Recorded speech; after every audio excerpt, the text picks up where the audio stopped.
नमस्कार, आप देख रहे हैं एबीएन न्यूज। मैं हूं आपके साथ में मनीषा झा।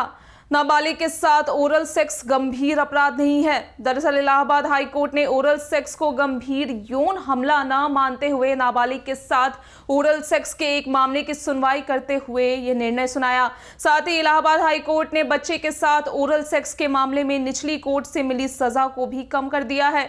कोर्ट ने इस प्रकार के अपराध को पॉक्सो एक्ट की धारा 4 के तहत दंडनीय माना, जिसके चलते इलाहाबाद हाई कोर्ट ने कहा कि यह कृत्य एग्रेटेड पेनिट्रेटिव सेक्सुअल असॉल्ट यानी कि गंभीर यौन मामला नहीं है। लिहाजा ऐसे मामले में पॉक्सो एक्ट की धारा 6 और 10 के तहत सजा नहीं सुनाई जा सकती। नाबालिग के साथ ओरल सेक्स के मामले की सुनवाई करते हुए हाई कोर्ट ने दोषी की सजा 10 साल से घटाकर 7 साल की कर दी। साथ ही उस पर 5,000 रुपए का जुर्माना भी लगाया। दरअसल सोनू कुशवाहा ने सेशन कोर्ट के फैसले को हाई कोर्ट में चुनौती दी थी। सोनू कुशवाहा की अपील पर न्यायमूर्ति अनिल कुमार ओझा ने यह फैसला सुनाया। बता दें कि सेशन कोर्ट ने उसे भारतीय दंड संहिता की धारा 377 यानी कि अप्राकृतिक यौन अपराध और धारा 506 यानी कि आपराधिक धमकी के लिए सजा और पॉक्सो एक्ट की धारा 6 के तहत दोषी ठहराया था। कोर्ट के सामने सवाल यह था कि क्या नाबालिग के मुंह में लिंग डालना और वीर्य गिराना पॉक्सो एक्ट की धारा 5-6 या धारा 9-10 के दायरे में आएगा, जिसके बाद फैसले में कहा गया कि ये दोनों धाराओं में से किसी के दायरे में नहीं आएगा, लेकिन यह पॉक्सो एक्ट की धारा 4 के तहत दंडनीय है। साथ ही हाईकोर्ट ने अपने फैसले में स्पष्ट किया कि एक बच्चे के मुंह में लिंग डालना पेनिट्रेटिव यौन हमले की श्रेणी में आता है, जो यौन अपराधों से बच्चों के संरक्षण अधिनियम यानी कि पॉक्सो अधिनियम की धारा 4 के तहत दंडनीय है, परंतु अधिनियम की धारा 6 के तहत नहीं। लिहाजा न्यायालय ने निचली कोर्ट द्वारा अपीलकर्ता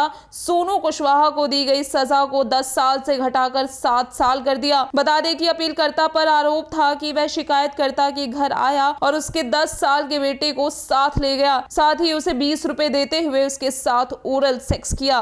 तो फिलहाल के लिए इतना ही। देश और दुनिया की तमाम बड़ी और अहम खबरों के लिए बने रहिए एबीएन न्यूज के साथ।